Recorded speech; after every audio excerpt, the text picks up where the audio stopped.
Mga idol, kapag kalay PO4, isa-set nyo lang siya ng BO4. Pag lead acid o gel type, ang isa-set nyo mga idol ay BO3. So, hindi masagad ang full capacity dahil may na-full charge na isa at yung isa ay hindi pa. Pero cut off na yung charging natin. So, ang kailangan mo, idol, ay battery balancer na gaya nito. So, yan o. Sakto mga idol. On action yung ating battery balancer. Yan o. Mapapansin nyo, yan o, nag-balance na bigla. O, naging 13.16. So, napakadali lang mga idol. Balance na yung ating apat na battery. So, yan o. Ba? Nakita niyo naman sakto kanina mga idol. O. 13.5 kanina yung isa. So, nag-balance siya. O. 13.6, 13.6, 13.6, 13.5. Yun, kita niyo mga idol. Ang bilis nila mag-balance. O, yan o. Yung tuldok na yan, I mean yung araw na yan, ibig sabihin, naglilipat siya ng kuryente doon sa kabila. So, ngayon, balance na siya mga idol. Yung ating battery balancer ay Mazava. So, goods na goods yan mga idol. Napakadali lang din ikabit. Apat yung ating battery, 24 volt setup tayo mga idol, 2S2P. So, dalawang parallel, dalawang series. So, goods na goods yan. Ang pagkabit naman nito mga idol ay madali lang po. Yan o.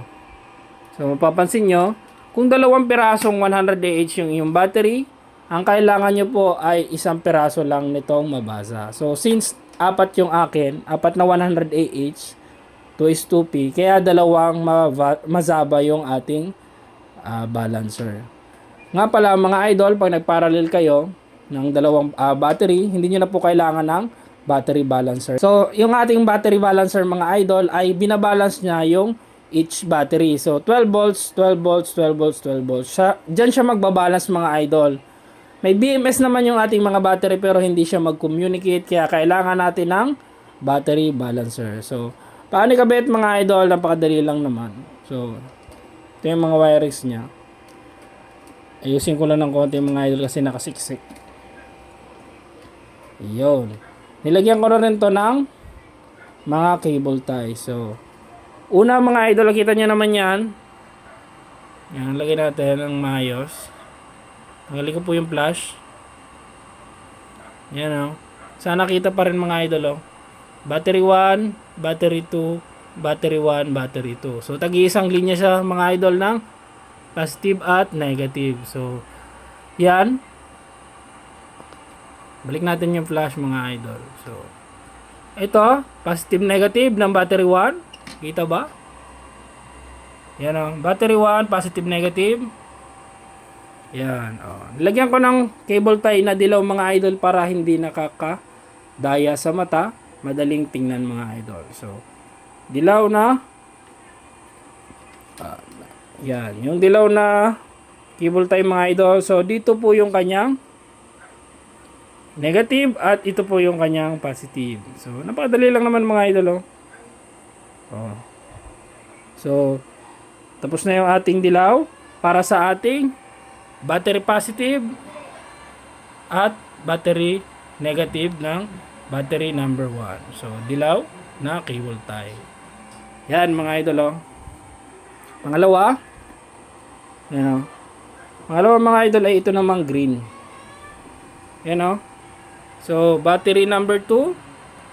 Hindi naman kayo malilito dyan mga idol kasi positive, negative. Siyempre, positive pula, negative itim. So, battery number 2. Yan o, yung green. Green na cable tie. So, yan. Yan o. Dito naman siya mga idol sa positive nitong isa at doon syempre sa kanyang negative. So, goods na goods yan mga idol. Ganun lang naman mga idol ang connection ng isang mabasa na balancer. So, ganito lang din. Same lang din dito mga idol sa isa. Para naman yan dito sa kabila at dito naman sa kabila. So, ganun lang po yung connection natin. Sana nakasunod mga idol. Ito, balikan natin ito yung dilaw na cable tie.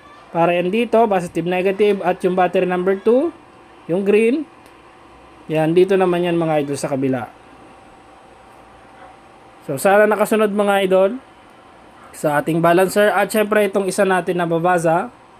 Yan mga idol, ay papunta naman yan dito sa isang battery at isa dito naman. So, goods na goods yan. At yung ating battery cable papunta ng inverter, yan o. Dito yung positive. Doon naman sa kabila yung acting negative. So, goods na goods yan mga idol, negative o. Magkabilang dulo yan mga idol, dito yung isang battery cable negative at dito yung positive. So, pag apat yung battery nyo mga idol, maglalagay din po kayo ng communication wire. So meron naman ng kasama yan mga idol. Pag bumili kayo nito, may power na siya.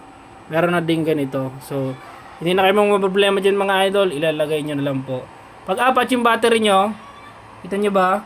Yung positive at negative ng ating mga mazaba, magpa-parallel kayo dyan mga idol. So positive ng P2 ilalagay natin sa ito ba? Yan. Positive ng P2 ilalagay natin sa positive ng P1. So negative ng P2 ilalagay natin sa negative ng P1 ng isang mazaba para mag-communicate sila mga idol pagka apat yung inyong battery at dalawa yung inyong mazaba. So isa pa mga idol, set natin.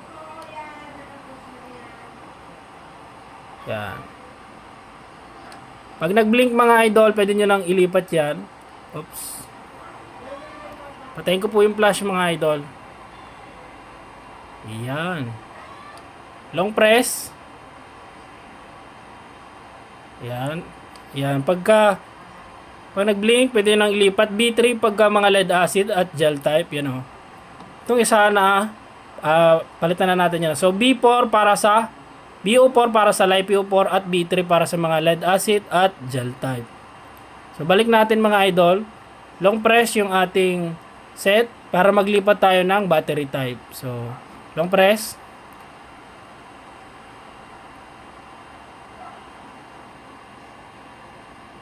Long press. Yo. BO1, BO2, BO5. Yan. BO4, hayaan nyo lang magsisave na yan ng sarili niya. So, ganun lang mga idol. Ganun lang po yung pag-set ng ating Mazaba battery balancer. So, sana may natutunan mga idol. Kung kailangan mo to, ilalagay ko yung link sa description. So, ganun lang mga idol kapag ka LiPo4, isa-set nyo lang siya ng BO4. Pag lead acid o gel type, ang isa-set nyo mga idol ay BO3. So, goods na goods yan mga idol, yung ating battery balancer. Kung gusto nyo nito, kung kailangan nyo, ilalagay ko po yung link sa description. Palike and share na rin ang ating videos. Thank you.